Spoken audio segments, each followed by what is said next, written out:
ಕೇಂದ್ರ ವಿತ್ತ ಸಚಿವೆ ನಿರ್ಮಲಾ ಸೀತಾರಾಮನ್ ಮೇಲೆ ಎಫ್ಐಆರ್ ವಿಚಾರ ನಾನು ಓದಿಲ್ಲ ನೋಡ್ ಹೇಳ್ತೇನೆ, ಫ್ಯಾಕ್ಟ್ ಅಂಡ್ ಫಿಗರ್ಸ್ ಹೇಳಬೇಕು, ತಿಳಿದುಕೊಂಡು ಮಾತಾಡ್ತೇನೆ ಅಂತ ಎಐಸಿಸಿ ಅಧ್ಯಕ್ಷ ಮಲ್ಲಿಕಾರ್ಜುನ ಖರ್ಗೆ ಹೇಳಿದ್ದಾರೆ.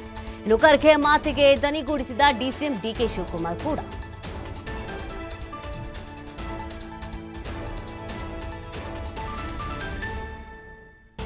ನೋಡಿ ನಾನು ಹೇಳ್ತೀನಿ, ಯಾಕಂದ್ರೆ when we have to react with facts and figures ನಾವು ಹೇಳಬೇಕು. ಬೇರೆಯವ್ರಂಗೆ ಸುಮ್ಮನೆ ಒಬ್ಬರ ಮೇಲೆ I will find out, definitely I will react in Delhi.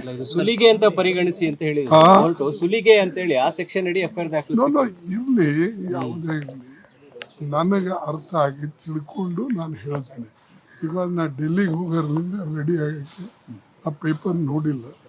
Just I will react in Delhi. ಅರೆ ನಿನ್ನೆ ಹೇಳಿ ಮತ್ತೆ ಇವತ್ತು ಕೇಳೋರು ಎಫ್ಐಆರ್ ಆಗಿರ್ಲಿಲ್ಲ ಸರ್, ಇವತ್ತಾಗಿದೆ. ನನಗೆ ಇದು that is out of my, ನನಗಿನ್ನ ಅದ್ರ ಬಗ್ಗೆ ವ್ಯಾಪಕವಾಗಿ ನನಗೆ ಗೊತ್ತಿಲ್ಲ.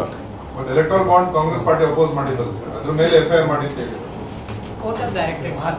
I don't know who has filed, nothing. Just today I saw it in a news. I have no idea on that issue. Sir, FIR has been lodged against the Chief Minister. BJP is saying that he doesn't have any moral ground to continue in the chair, sir. See, we have spoken enough on that issue.